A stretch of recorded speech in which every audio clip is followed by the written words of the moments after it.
Hi everyone, it's Erin McGuire with Pure Light Wellness. I wanted to give you a video today, a special video for those of you that are single out there. So I am still in Bali. You might be able to hear some sounds around like dogs barking and roosters and things. I'm in Bali, so what can I say? That's just the sounds we're going to hear. But I love it. I love giving you guys this video outside, and I like those natural sounds. Anyway, I wanted to give you guys a video for those of you that are single and wanting that special someone to be in your life and maybe feeling like you've done everything and it's not showing up and, you know, feeling a little lost in that way. I know I was there for a long time. I wanted, you know, a really strong man in my life and somebody that would treat me really well and that I could have fun with. And I felt like I did everything, you know, from writing my lists of what I wanted to burying them in the ground. Somebody told me to do that. To, you know, doing a soulmate, reading books on soulmates and, you know, to listening to tapes on how to like attract your soulmate. I mean, I did it all. For years, I, you know, wanted that relationship. And it wasn't, I started to realize that the men that I was attracting, I kept blaming them. You know, I would say, oh, you know, they're emotionally unavailable. I keep attracting these emotionally unavailable men. And I was blaming it on them the whole time. I kept saying it's their fault, you know, the men are the ones that are messed up. It wasn't until I kind of stopped one day and I was like, what's the common denominator here in these relationships I've been attracting? Oh, it's me. Okay. So I started to get really real with myself. And I believe everything's a mirror, you know, so we attract, you know, outwardly what we are inwardly. And so I was attracting a lot of emotionally unavailable men. And I really had to look at myself and ask myself, where can I be emotionally unavailable?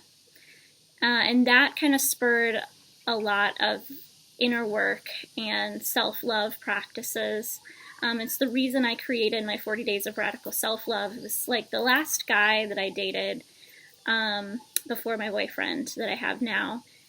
He really spurred this whole program because I was like, I can't keep blaming this on the guys that I'm dating. I've got to really do my own inner work and really learn to love myself. And so I want to give you guys a couple steps today that I think really help in helping you find your person. But first you've got to find your person, the person inside.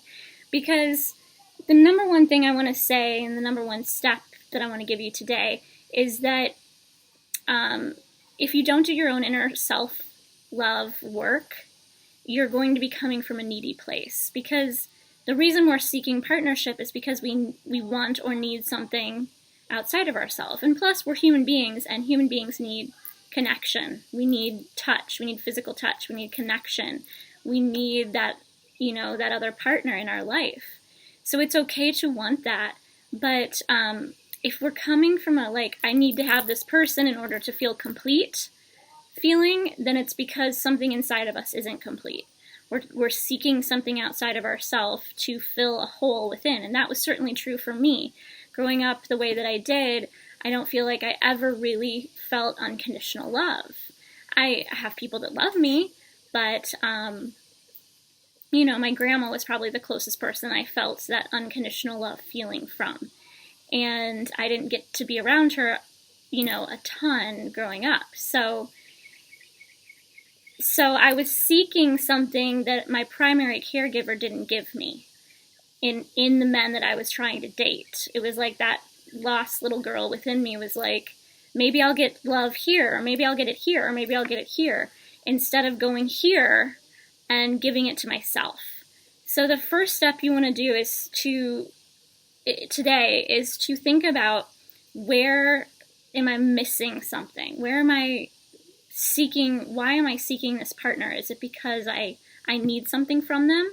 Or when we come from a healthy place, we know we're filled up, we're taken care of within, and that person's just going to meet us there. That's where you want to seek partnership from, not from the place of, I need you to make me feel good about myself, because that's a recipe for disaster.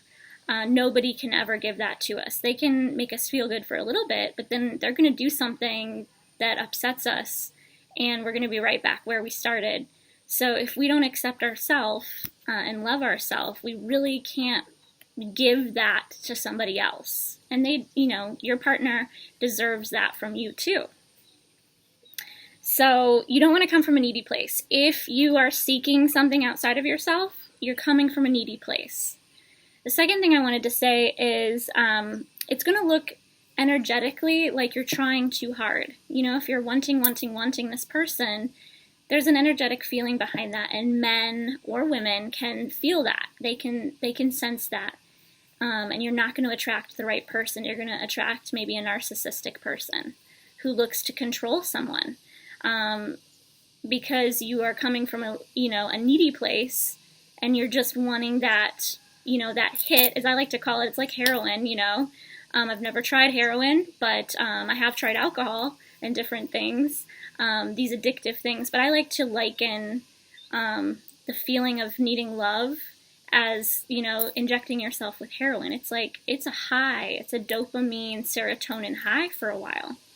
And then when it goes away, you need it again. More. So that's, again, coming from that needy place. It's almost an addiction. It's a hit. And so we want to really not, put that energy out that we're trying too hard, so that we can attract the right person into our life. And so how do we stop putting that out there in that way? Well, we've got to learn to love ourselves. So you want to treat yourself. I call it the best friend exercise. Treat yourself like your own best friend. Would you tell your best friend that she looked ugly in that outfit? I hope you wouldn't tell your best friend that. Would you tell your best friend that her thighs are fat? You probably wouldn't tell your best friend that. So you've got to learn to talk to yourself the way you would talk to your best friend, or your daughter, or your son, or your niece, or your nephew, if you don't have children. But it's like, would you say those things to your child? No. So don't say them to yourself. And then the last thing too is, and look, there's a lot of different activities and exercises we can do for self-love. The first thing is treating yourself like your best friend, but also giving yourself time. Do the things that you'd want a partner to do to you, right? So if you're seeking a partnership with someone, then ask yourself, what it is am I seeking? Is it attention? Is it physical affection? Is it just sharing in experiences together? While you're single, you need to give those things to yourself the best way that you can. So finding ways to take yourself out on dates, getting a massage so you feel that physical touch. Mango! This is our little Mango dog barking in the background. And so take yourself out on dates. Do the things that you'd want a partner to do for you, to yourself. And then lastly, you need to check yourself. You need to check yourself before you wreck yourself with the energy you're putting out. So if you are already manifesting and doing the law of attraction kinds of things, you need to be careful with what you're saying. Are you saying, I want this relationship. I want this soulmate relationship in my life. I want this man. I want this man. I want, every day you're like saying the same thing over and over. Well, when you're using the word want, it's signifying that you don't yet have that thing. And so if we feel that we don't have something, then that's the energy we're putting out. We're putting out an energy of lack. If I feel like I don't have something, then I'm putting out an energy of lack because I don't have that thing. So I don't feel, so you can sit there and say you want something all day long. You're only telling the universal energy force that you don't have that thing. So it's just meeting you where you are. So if you say, I'm so grateful that I am in the most amazing relationship with a man or a woman that fills me up and makes me feel so unconditionally loved and adored and respected, and there's a beautiful give and receive energy going on between the two of us, and you paint this picture of this person as if he or she is already with you, then now you're putting out an energy that says, I believe this, and I'm grateful for this, and I'm thanking the universal energy force for it already because I know it's coming to me. So there's a different energy there. There's an energy of lack, or there's an energy of abundance. Like, I already have this. Also, while you're single, find it in different things. You know, find that connection in a child. You know, where maybe you just sit and laugh with a child, your niece or nephew, and you feel filled up by that. Or with your pets. You know, with a dog or a cat, and you feel filled up by, you know, just petting your cat and feeling the love that your animal or the animal you're around has for you. So you can find those things. You want to find it throughout your day so that you feel the abundance in your life now as it is. Because you're either coming from lack or you're coming from abundance.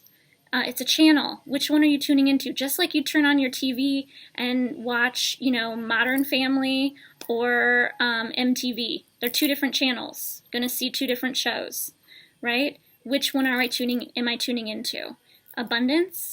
Lack or abundance? And you got to keep tuning yourself into the abundance. So I know when I was single, I knew all these things and I kept focusing on the abundance.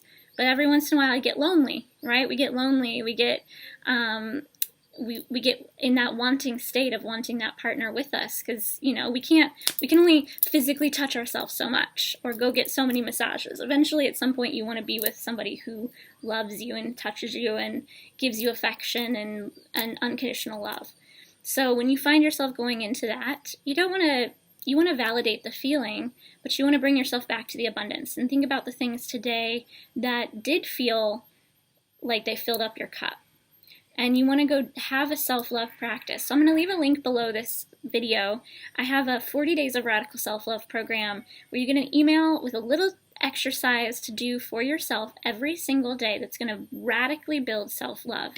We've got to have some tools in our tool bag for filling up our own cups and giving ourselves what we need on a daily basis. And that program will give it to you.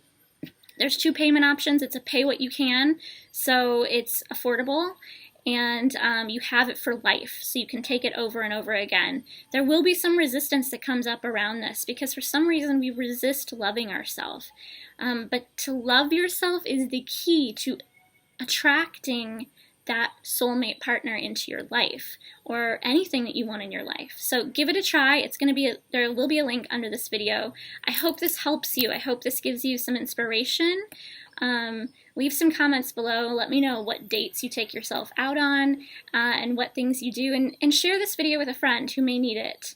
Thank you so much for watching, and sending you lots of love from Bali.